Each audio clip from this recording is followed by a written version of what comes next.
Welcome back to another video from Upstart Epoxy, your #1 source for high quality epoxy that you can trust. In this video, we're going to be going over to swirl or not to swirl. The jury is out. Whether you leave it natural or you swirl your way to perfection. Let's get going.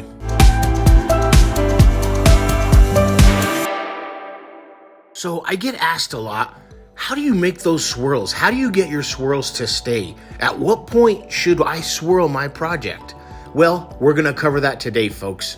First off, I'll start by saying a lot of the epoxy naturally will leave its own little variations, its own little striations, its own little design patterns. And basically that is gauged on the depth that you pour. If you pour 2 inches and higher, you're gonna get a lot of movement in there and you're gonna get a lot of cool natural forming designs that occur. It's also really good to occasionally stir your epoxy. If you want some really cool designs and features to form, it's okay to stir it as it's curing. But the key and the trick to getting a perfect swirl is to wait when your epoxy sets up and it's at the consistency of, I like to say, peanut butter. When it's like that, you can get that swirl to pretty much stay just like you want it to. It's always gonna be difficult if you try and swirl it too soon, like 2 hours, 3 hours, 4 hours after you pour. All the work that you do swirling is just gonna disappear, sadly.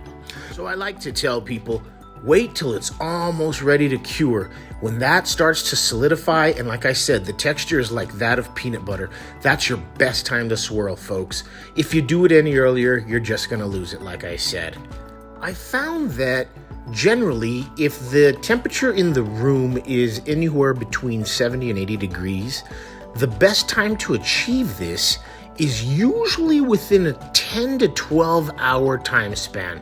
So it's always smart to check your pour, your deep pour, usually in about 9 hours, and then go back every 30 minutes and just keep checking it, stir it up, and keep checking it for that consistency to get where we want it to. That's the thing with swirls and getting the swirls to stay, folks. Now, if you're not a big fan of swirls and you kind of like the natural look and just want to let the epoxy do what it's going to do, you can do that. But like I said, there's a lot of epoxies out there that don't really have a lot of movement and don't really do much, and they're kind of drab if you just leave them. So it's always good to stir your epoxy up. Just that way you get some kind of movement or some kind of design or something that's going to make your board pop, you know? So what I like to tell my friends and people who ask me questions about this is, if you don't want to go crazy with swirls, but you still want to get a little bit of flair in your pour, occasionally stir it. That 2nd hour, 3rd hour, 4th hour, 5th hour, go back to it and just stir it up a little bit. And you know what's weird is sometimes on the bottom of your project, you'll see a lot of movement that took place because of said swirling.